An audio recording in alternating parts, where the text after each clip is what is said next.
vamos a entrar a tema. Vamos a empezar hablando del Domingo de Ramos, porque hay de hecho en toda esta semana previa a la crucifixión de Jesús, hay varias lecciones que tenemos que aprender, y hoy vamos a hablar de la lección, una de las más importantes, que fue precisamente la entrada triunfal a Jerusalén. Usted lo puede encontrar en 3 de los 4 evangelios. Vamos a estar hablando con 4 referencias principales que puse al principio de sus notas, pero nos vamos a basar en Lucas. Lucas 19, versículos 28 al 40, dice: después de contar esa historia, Jesús siguió rumbo a Jerusalén, caminando delante de sus discípulos. Al llegar a las ciudades de Betfagé y Betania, en el monte de los olivos, mandó a 2 discípulos que se adelantaran. Vayan a la aldea que está allí, les dijo. Al entrar verán un burrito atado, que nadie ha montado jamás. Desátenlo y tráiganlo aquí. Si alguien les pregunta por qué desatan al burrito, simplemente digan: el Señor lo necesita. Así que ellos fueron y encontraron al burrito tal como lo había dicho el Señor. Antes de seguir adelante voy a hacer una pausa. Nosotros hoy no pensamos mucho en los burritos, ¿verdad? De hecho, a veces los utilizamos de ejemplo o de insulto para personas. Pero el burro en esa época era uno de los animales que más valor tenían. De hecho, una sola persona era difícil que tuviera un burro por sí mismo. Había que juntarse 2 o 3 para comprar un burro, porque era algo que no era normalmente parte de la cultura de ellos, pero los utilizaban bastante. De hecho, lo vemos en el versículo 33. Y efectivamente, mientras lo desataban, los dueños, haciendo referencia que eran más de uno, les preguntaron: ¿por qué desatan ese burrito? Y los discípulos simplemente contestaron: el Señor lo necesita. Entonces le llevaron el burrito a Jesús y pusieron sus prendas encima para que él lo montara. A medida que Jesús avanzaba, la multitud tendía sus prendas sobre el camino delante de él. Cuando llegó a donde comienza la bajada del monte de los olivos, todos sus seguidores empezaron a gritar y a cantar, mientras lo alababan por sus obras, alababan a Dios por todos los milagros maravillosos que habían visto. Bendiciones al Rey que viene en el nombre del Señor, paz en el cielo y gloria en el cielo más alto. Algunos de los fariseos estaban entre la multitud, decían: Maestro, reprende a tus seguidores por decir cosas como estas. Y Jesús les respondió: si ellos se callaran, las piedras a lo largo del camino se pondrían a aclamar. Señor, gracias en esta mañana. Gracias porque tenemos el privilegio de venir ante tu presencia. Gracias porque tenemos el privilegio de escuchar tu palabra. Gracias porque tenemos el privilegio, Señor, de ponernos delante de ti hoy, delante de tu altar, y decir: Padre, aquí estamos. En esta hora, Señor, te pido que tu Espíritu Santo descienda. De Espíritu Santo, tú eres bienvenido en este lugar. Te pido, Señor, que tú nos enseñes, que tú nos hables, y que tú seas, Señor, alimento a nuestras almas, a nuestros corazones, a nuestro espíritu en esta mañana. Te pido que tu palabra caiga en nuestro corazón como semilla en tierra fértil, para que crezca, florezca y fructifique al 100%. En el nombre de Jesús. Amén. Entre el momento en que dice la palabra de Dios que Jesús fue encontrado en el templo discutiendo con los maestros de la ley, y el principio básicamente, o más bien las bodas de Canaán, no habla mucho de la vida de Jesús, pero sabemos que pasaron muchos años. Jesús dice la palabra que tenía 12 años cuando estuvieron aquella vez en Jerusalén, y no se vuelve a escuchar de él hasta que tiene 30 años y va a empezar su ministerio. Está cerca de empezar. Pero los últimos 3 años de Jesús, que es entre sus 30 y los 33 aproximadamente cuando fue crucificado, se habla de 3 principales periodos en su vida. Uno de los periodos en la vida de Jesús es conocido como un año de oscuridad.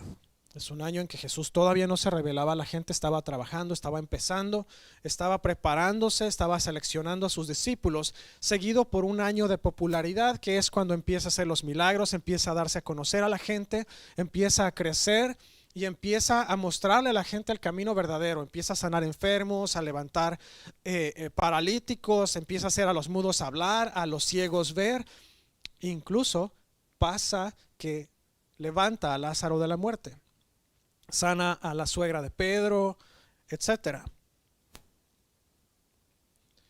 Pero viene el último año, que es el año de oposición, y durante este año todo el mundo, aún algunos de los que seguían a Jesús, estaba en total oposición a él. De hecho, vemos a los fariseos, vemos a los saduceos, vemos a los maestros de la ley en general, que estaban tratando de cachar a Jesús en algo para matarlo. Incluso, lo vamos a ver más adelante, ven que Lázaro estaba con Jesús en esta entrada triunfal. Y dicen, bueno, pues vamos a matarlo a él también. La última semana de la vida de Jesús en la tierra compone un tercio de los evangelios. Juan dedica casi el 50% de su evangelio, casi la mitad, a los últimos 2 días de Jesús. Ahora, estamos leyendo que 3 de los 4 evangelios hablan de ciertos episodios de la Semana de la Pasión. Y creo que, si no mal recuerdo, le he dicho antes, que cuando la palabra de Dios nos habla de una cosa más que una vez, es porque Dios quiere capturar nuestra atención. Y en estos evangelios está tratando de capturar nuestra atención porque hay algo que quiere enseñarnos a través de estos pasajes. Juan, al final del libro, dice que solamente se escribieron algunas cosas de lo que vieron a Jesús hacer, porque si se escribiera todo lo que él hizo, no habría espacio en el mundo. En pocas palabras, no habría suficiente papel, suficientes rollos para escribir todo lo que ellos presenciaron. La Biblia solamente nos habla de algunas cosas, porque esas cosas tienen un sentido para nosotros, tienen una enseñanza, tiene un aprendizaje que tenemos nosotros que tomar de ellos. Y dentro de estos pasajes que estamos revisando, solo 10 eventos son registrados en todos los 4 evangelios y 8 de ellos son en la última semana de Jesús. ¿Por qué de repente la Biblia quiere enfocarse tanto en la última semana de Jesús? Bueno, vamos a ver hoy que de hecho desde la entrada triunfal en Jerusalén tiene demasiado significado que a lo mejor no nos hemos puesto a pensar, pero ahí está para nosotros. Todo este incidente fue iniciado a través de la resurrección de Lázaro. Esta entrada triunfal en Jerusalén pasa a raíz de la resurrección de Lázaro. La gente que está viendo a Jesús entrar están aclamándolo, y cuando dice Hosana están realmente dando alabanzas a Jesús, están levantándolo, exaltándolo. Ahora hay que entender el concepto y hay que entender el marco contextual de todo esto. Los judíos esperaban que el Mesías prometido viniera a derrocar al imperio romano, a rescatar al pueblo de Israel de la opresión romana. Eso era lo que ellos esperaban. Cuando ven que Jesús no es ese Mesías que llegó con una espada desenvainada a echarse a todos los enemigos, es cuando ellos empiezan entonces a rechazar y empiezan a decir, oh, pues este no era el que yo pensé que era. Pero no se dieron cuenta que los profetas hablaron de alguien que iba a nacer de lo más humilde, no iban a nacer de una línea real. Los reyes venían de hecho de otra tribu. Ellos no venían de la tribu de Jesús. Así que Jesús no podía ser un rey, tampoco era un sacerdote.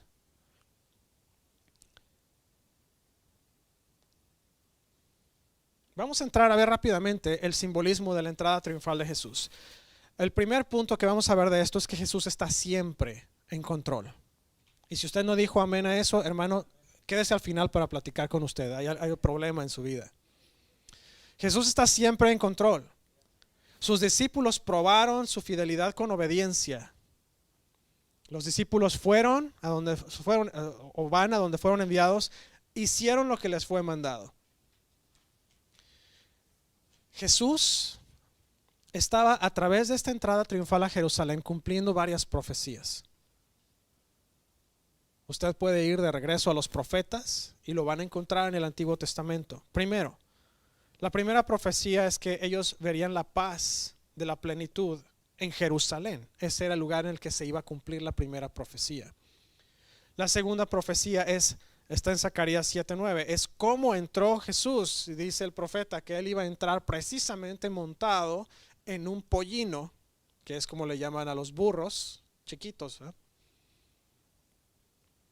Me acabo de acordar algo que decía mi papá, pero no cabe en el tema, así que no lo voy a ilustrar. Después está hablando en el libro del profeta Daniel, en el capítulo 9, versículos 25 al 26, exactamente en el momento en el que iba a entrar Jesús. Estaba siendo aceptado por algunos, pero estaba siendo rechazado por los sacerdotes, los principales sacerdotes, por los saduceos. Y el significado de la entrada, Hosana, básicamente está refiriendo a una frase que dice: Señor, salva. Señor, salva a tu pueblo. Y esto fue, no les traduje salmos, pero ya lo entendieron. Está en el Salmo 118, 21 al 29. Es para que practiquen su inglés.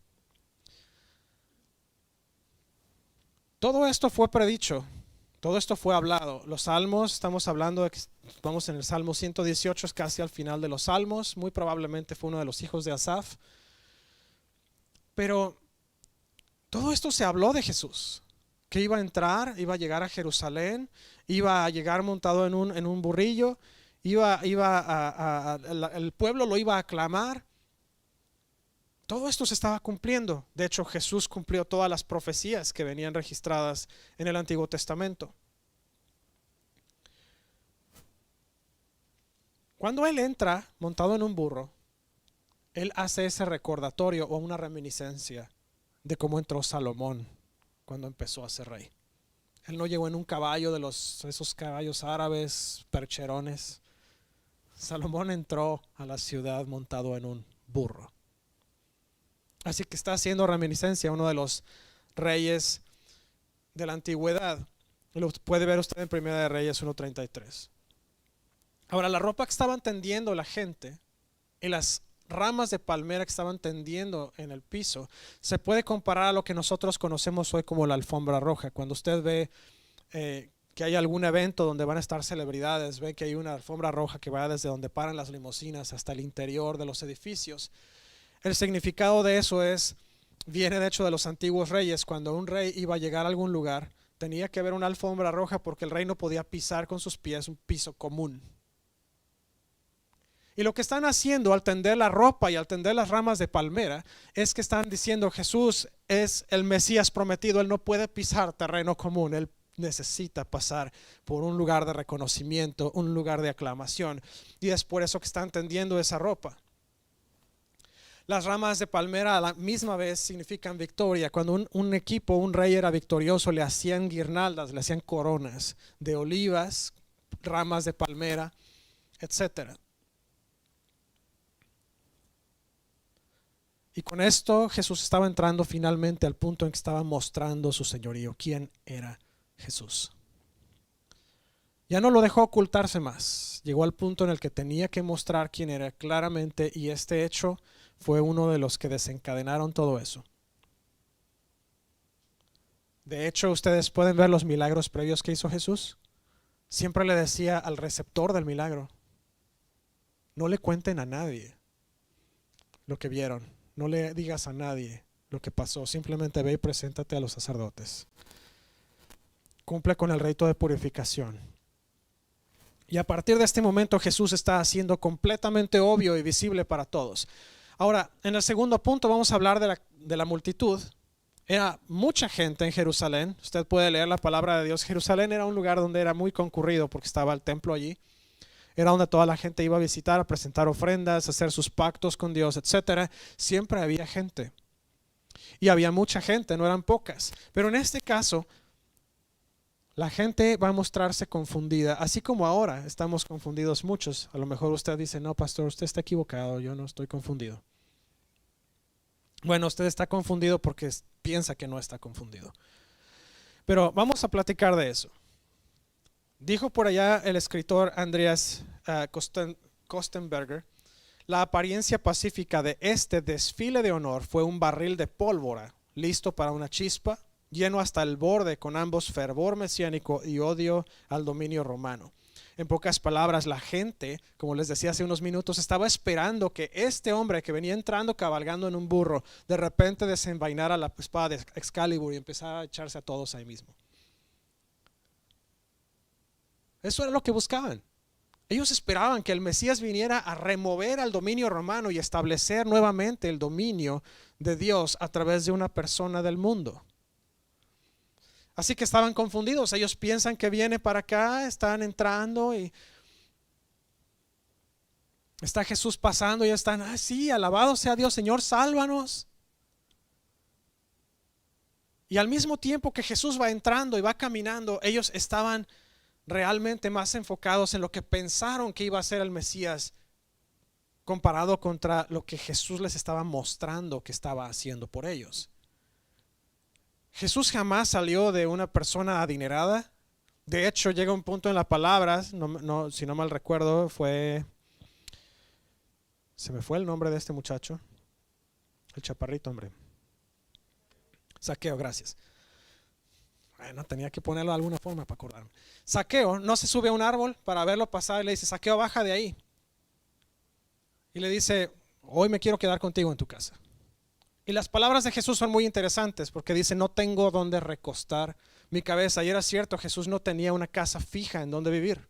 Él estaba pasando de lugar en lugar, vivía de aquí para allá, y es por eso que cuando manda a los discípulos les dice: lleguen a una casa, y si ellos los reciben, entonces su paz se quedará en esa casa, pero si no los reciben, entonces sacudan el polvo de sus pies y la paz se irá removida de ahí.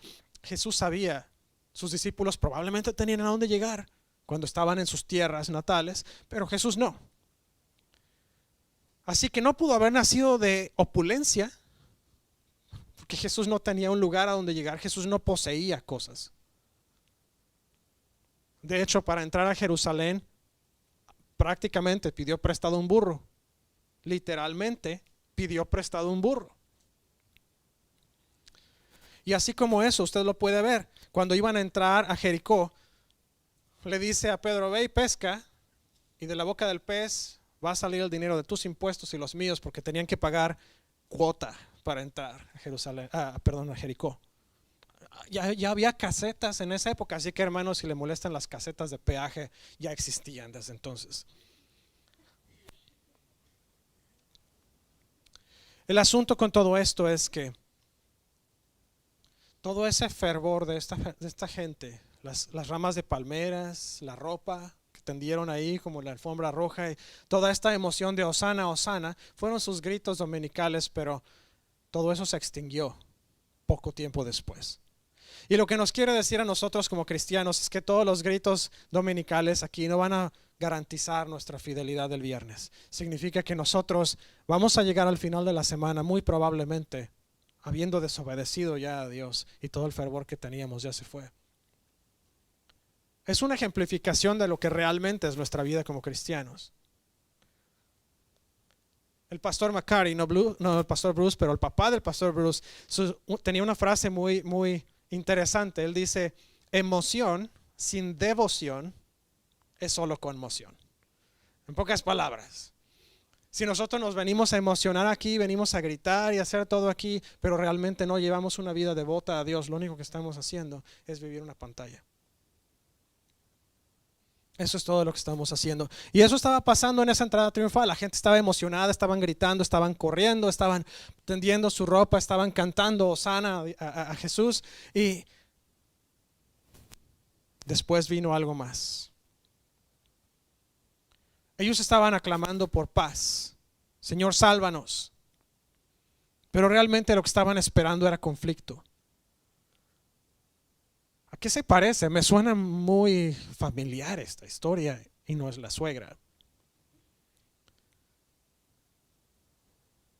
¿No se escucha eso en la sociedad, en la comunidad allá afuera? Oh, sí, queremos paz, y que todos estos grupos radicales, pero no quieren paz. Lo único que están buscando es saber a quién se amuelan. Están creando división en el pueblo, y eso era lo que estaba pasando acá.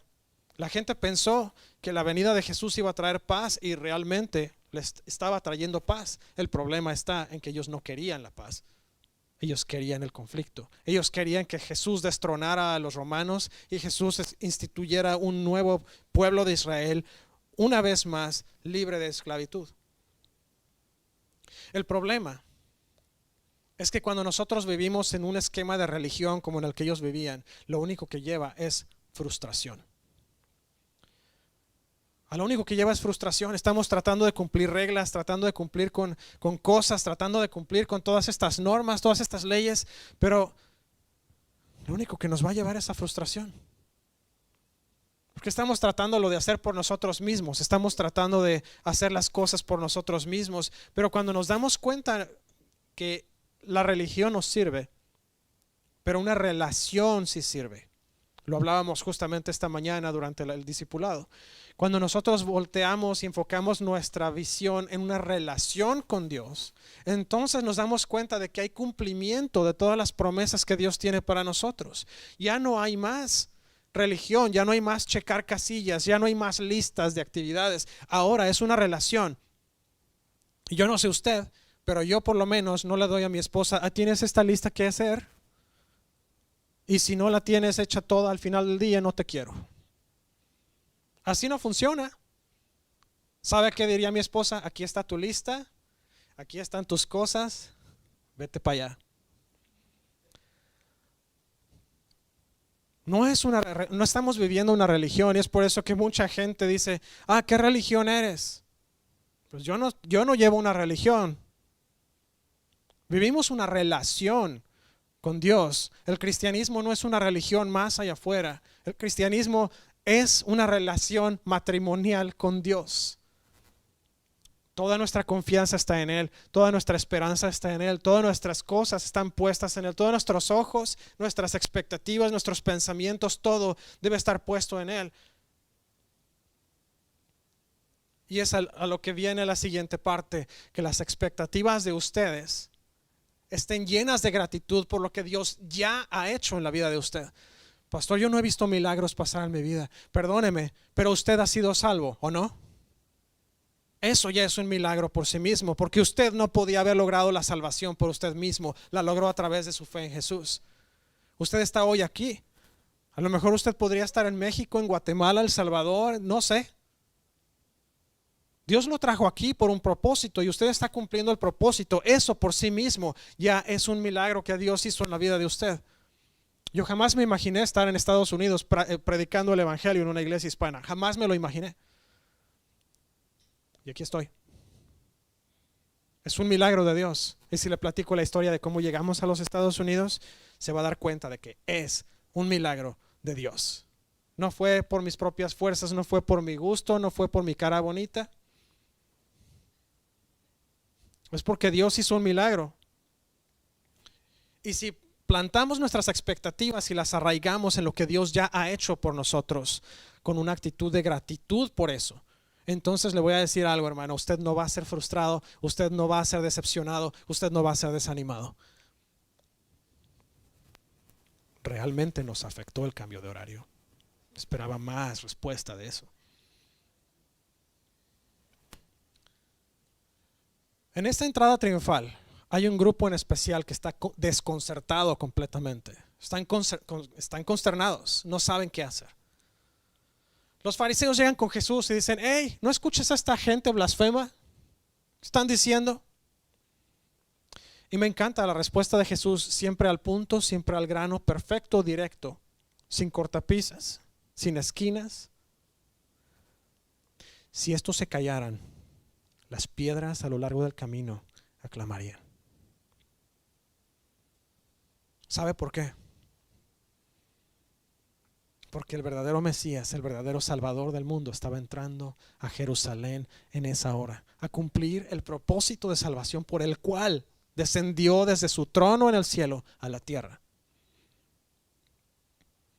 Los fariseos querían que Jesús reprendiera a los adoradores, que los callara. ¿Qué está haciendo la sociedad hoy en día? ¿Eres cristiano? Cállate, no te necesito escuchar. Les voy a platicar una historia muy trágica que pasó hace una semana aproximadamente. En la oficina me obligaron a ir a una reunión de lo que llaman ellos el Comité de Diversidad y Equidad y todo eso en la oficina. Fueron 2 horas de un entrenamiento obligatorio que teníamos que tomar, y en este entrenamiento obligatorio se la pasaron nada más hablando de homosexualidad. Todo. No, y que necesitamos que nos escuchen más, y que necesitamos que nos abran las puertas, y que necesitamos que hagan esto y el otro. Y le voy a decir que fue lo que más me frustró. Jamás hablaron del evangelio o de otras religiones que también trabajan para la compañía. Llegó al punto de preguntas y respuestas, y a la persona que estaba encabezando la junta le dije: quiero que me expliques una cosa. Desde que empecé en esta compañía en 2014, en lo único que este comité se ha enfocado ha sido en la orientación sexual de cada persona, pero jamás han hablado de religión. Y todavía peor, llevé invitaciones para una fiesta de la iglesia y Recursos Humanos me obligó a tirarlas a la basura y me dijo que no quería nada que ver con religión en los billboards de la oficina. ¿Por qué? ¿Por qué si estamos hablando de equidad? ¿Por qué si estamos hablando nosotros de diversidad? ¿Por qué si estamos hablando de inclusión? ¿Por qué la iglesia no entra? ¿Por qué hay tantos fariseos allá afuera tratando de callar a los verdaderos adoradores? Y eso es lo que está pasando en nuestra sociedad hoy en día. Nos están tratando de callar, pero ¿sabe qué? Jesús dijo, pueden callar a estos, pero aun si estos se callaran, las piedras mismas estarían aclamando a Dios. Este es el tiempo de Dios y esta es la hora de Dios. Los fariseos se dieron cuenta. Sus esfuerzos eran absolutamente fútiles, eran basura. Dice el apóstol Juan, capítulo 12, versículo 19. Entonces los fariseos se dijeron a unos a otros, ya no hay nada que podamos hacer. Miren, todo el mundo se va tras él. Los fariseos ya estaban completamente consternados, estaban completamente fuera de sí. Estaban tratando de mantener el control de la sinagoga. Así que entonces planean. Oh, ok. Entonces, si así es como van las cosas, dice la palabra en Juan, vamos a matar a Lázaro también. Ya no solamente querían matar a Jesús, pero la resurrección de Lázaro había traído todavía más seguidores. Y estaban pensando, bueno, pues si matamos a Jesús, a lo mejor Lázaro lo sigue. Y todo el movimiento va a continuar, así que vamos a matarlo él también. Y empiezan ya entonces a pensar en gran escala. Pero esto nos lleva al cuarto punto. El cuarto punto dice, Jesús prevalecerá. Al que es, al que fue y al que está por venir. Porque Jesús, hagan lo que hagan, piensen lo que piensen, quiten a Jesús de donde lo quiten, Jesús va a prevalecer porque Él es el único que es todopoderoso, es el único que es eterno.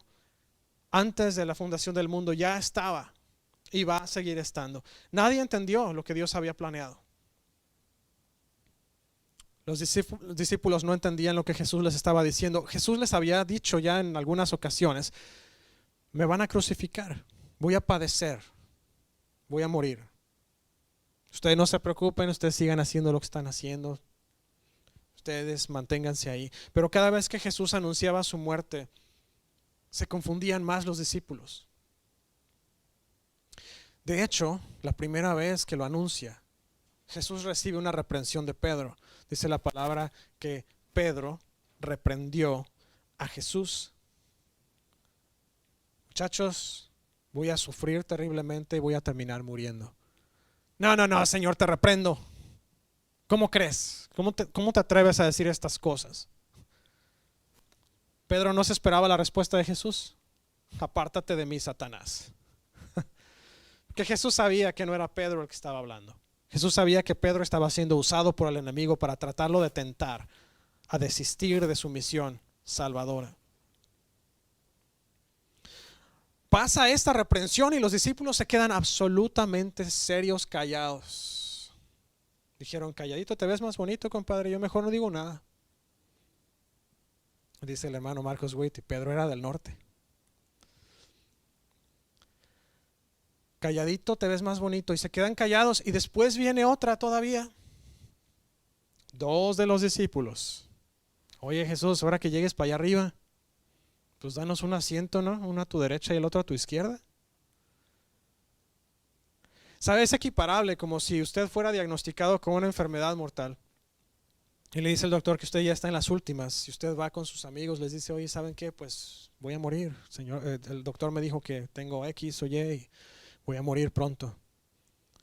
Y uno de sus amigos le dijera, no hombre, cállate, ¿cómo crees? ¿Estás loco? Otros de sus amigos se quedan callados y de repente salen los dos valentones. Oye, pues déjame la troca. Ahora que te vayas para allá arriba con el Señor, pues déjame aquí las llaves y el título de la troca, ¿no? Y otro le dice, pues déjame la casa. Y ya de paso me dejas la verde. Ahí me dejas tu jersey de México, ¿no? Es igual. Era prácticamente lo que le estaban diciendo a los discípulos. Oye, pues ahora que te vayas, pues danos un asiento cada uno ahí junto a ti, ¿no? Ya mínimo. Fíjense qué egoísta pudo haber sido la petición. Tan no entendieron los discípulos lo que estaba por pasar, que estos dos se confundieron. Me extraña, hubiera dicho la directora de mi escuela primaria. ¿De Juan me extraña? Pero Juan era el discípulo amado, estaba todo el tiempo con él. ¿Qué petición más egoísta? Pero Jesús no se dejó llevar por nada de esto. De hecho, Jesús comprendió completamente esa asignación que tenía. Él sabía que tenía que cumplirse. Para que se cumpliera el plan completo de Dios, el propósito completo de Dios, tenía que llevar a cabo todo el cumplimiento de toda la promesa, de todo lo que se dijo acerca de él. Jesús llega al momento tan difícil en el jardín antes de su aprehensión. Estaba sudando gotas de sangre. Jesús sabía lo que iba a pasar, lo entendía también. Llegó el momento de tentación cuando dice: si es posible, Señor, que se aparte de mí esta copa. Pero entendió muy bien el propósito y dijo: pero que no se haga mi voluntad sino la tuya. Jesús sabía lo que estaba pasando. Jesús entendía perfectamente bien. Y gracias a la obra de Jesús, gracias a la obediencia de Jesús, usted y yo hoy somos justos. Gracias a la obra de Jesús, usted y yo hoy tenemos acceso directo al trono de gracia. Y gracias a Jesús, el día de hoy, usted y yo gozamos de la promesa de vida eterna. Y sabe que Dios no es hombre para que mienta, ni es hijo de hombre para que se arrepienta. Usted y yo hemos sido salvados, usted y yo hemos sido redimidos, usted y yo somos coherederos con Cristo porque fuimos adoptados a la familia de Dios. Y le voy a decir una cosa: no deje que las expectativas personales manejen su vida. No deje que las expectativas que usted mismo se creó para usted guíen su vida. Más bien deje que el plan de Dios sea su fuente de dirección. No podemos servir a Dios y servir al mundo. Dice la palabra de Dios que vamos a aborrecer a uno y a amar al otro. No podemos tratar de vivir bajo nuestra propia expectativa de nuestros planes carnales cuando sabemos que hay un plan de Dios para nosotros. Y ese plan de Dios es el que debe regir nuestra vida. Le voy a decir una cosa. En algún momento estaba yo escuchando a gente que estaba recibiendo el llamado para ser pastor, y en mis adentros yo dije: yo no nací para esto. Esa era mi expectativa. Yo no pienso hacer eso. No tengo idea de cómo lo voy a hacer. Pero Dios tenía un plan diferente. Y fíjese que utilicé pero Dios, porque siempre es eso, pero Dios. Jamás le diga a Dios: Señor, no quiero hacer eso. O yo no haría eso nunca. Porque a Dios le encanta contestar. ¿Y por qué no? Así que no deje que sus expectativas manejen su vida. Dejen que el plan de Dios sea su fuente de dirección.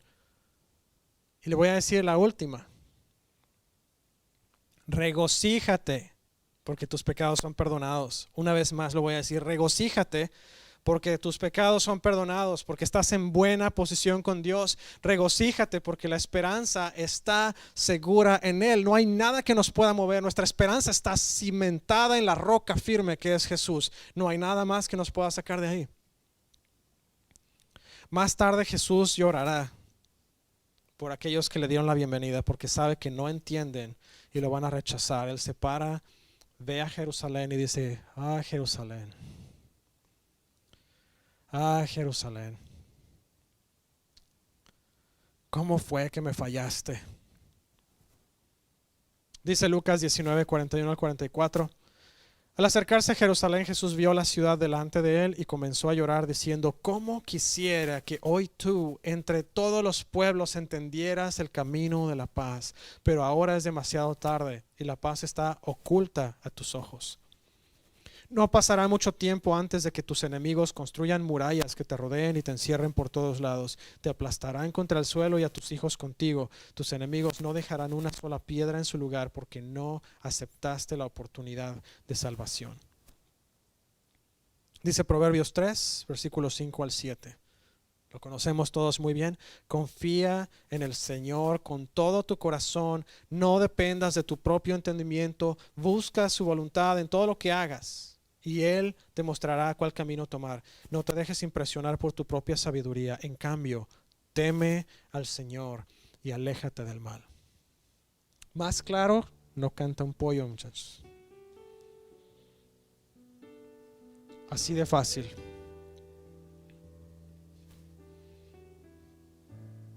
Así de fácil. ¿Estamos confiando en Dios o estamos confiando en nuestras propias expectativas? Si le digo, si yo pongo mis expectativas antes de Dios, hermano, yo no estaría aquí desde hacía mucho tiempo. Pero no es lo que yo diga, es lo que Él me mandó a hacer. Muchos me han preguntado, ¿te vas a regresar a México? Pregúntale a Dios, a mí no me preguntes nada. Yo soy su emisario, yo nada más voy a donde Él manda. Yo trabajo para Él, no Él para mí. Así que si alguien quiere saber si me voy a regresar o no a México, pregúntale al Señor y luego no me diga. Prefiero que sea sorpresa. Vamos a ponernos de pie rápidamente. Hoy me gustaría participar de la cena del Señor. Si no ha tomado los elementos, están justamente aquí afuera de la puerta. Puede tomarlos de una vez, si alguien nos puede ayudar a pasarlos, si no tiene todos los suyos. Hay un punto bien importante de la cena del Señor, está en 1 Corintios, y nos dice que cuando venimos a la cena del Señor tenemos que venir con corazón que sea digno. ¿Qué significa que nuestro corazón sea digno de tomar la cena?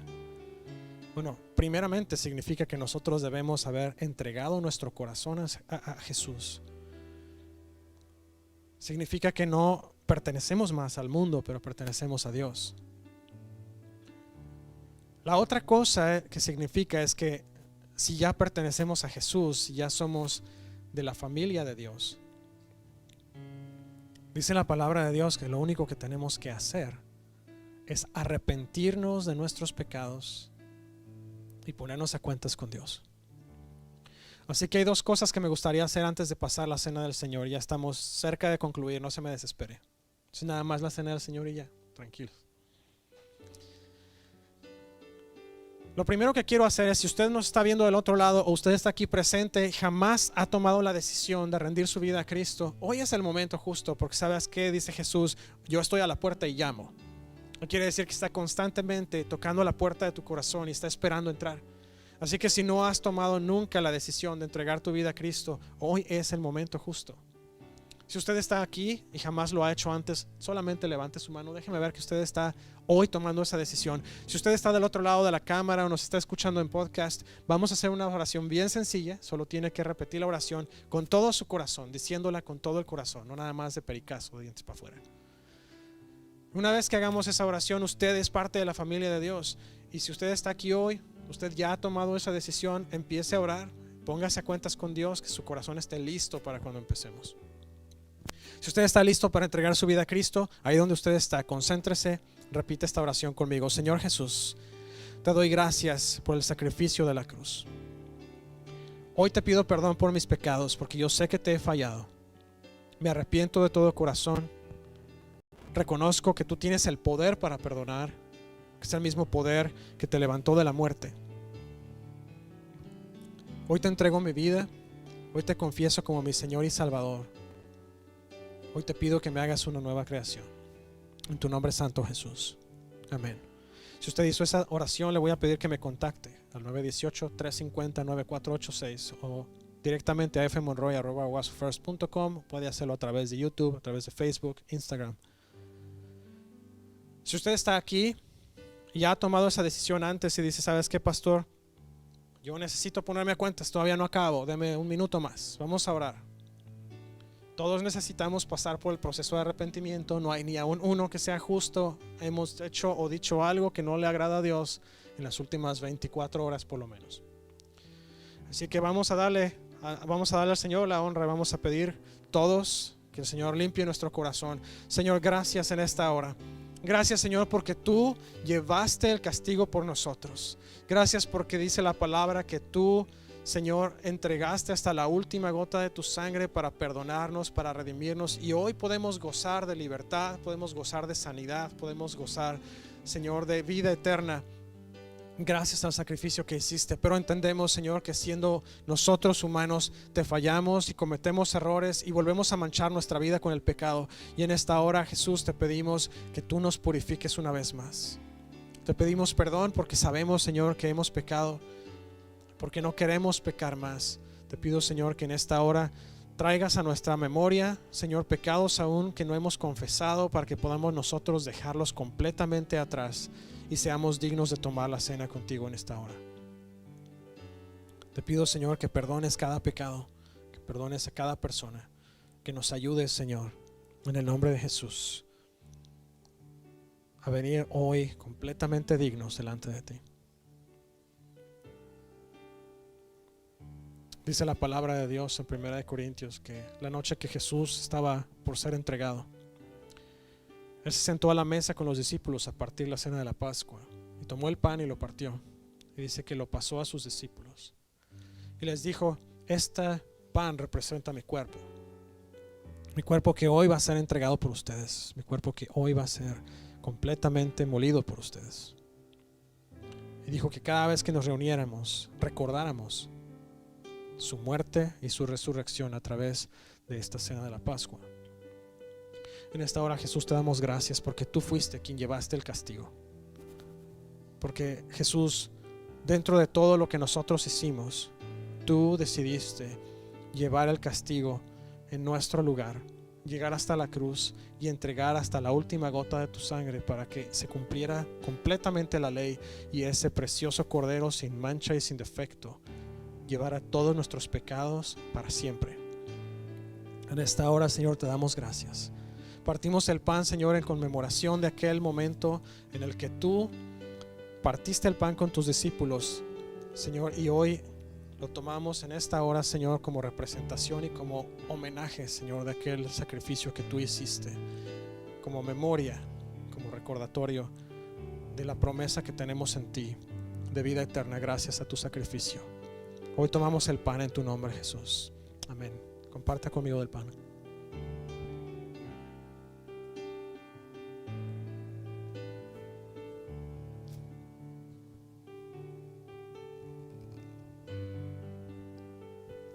Dice la palabra de Dios también que pasó la copa a sus discípulos y les dijo: esta copa representa mi sangre, sangre que es derramada hoy por todos ustedes para perdón de pecados.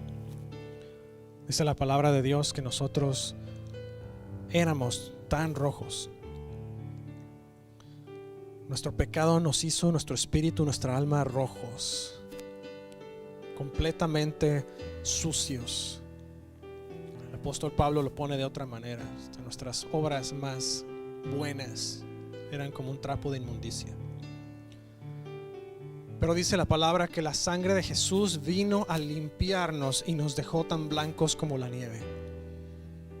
Fue la sangre, porque a través solamente del derramamiento de sangre había perdón de pecados. Y gracias a la sangre derramada de Jesús, usted y yo hoy gozamos de perdón. Y no solo de perdón, pero fuimos admitidos y adoptados a la familia de Dios. Lo que significa que usted y yo hoy gozamos no solamente de vida eterna, pero gozamos de todas las promesas que Dios hizo por nosotros. Jesús, te damos gracias por tu sangre. Gracias porque tú fuiste ese bendito cordero que entregaste hasta la última gota para que nosotros fuéramos sanados, para que nosotros fuéramos rescatados. Gracias, Señor, porque tú rompiste el poder del pecado sobre nosotros.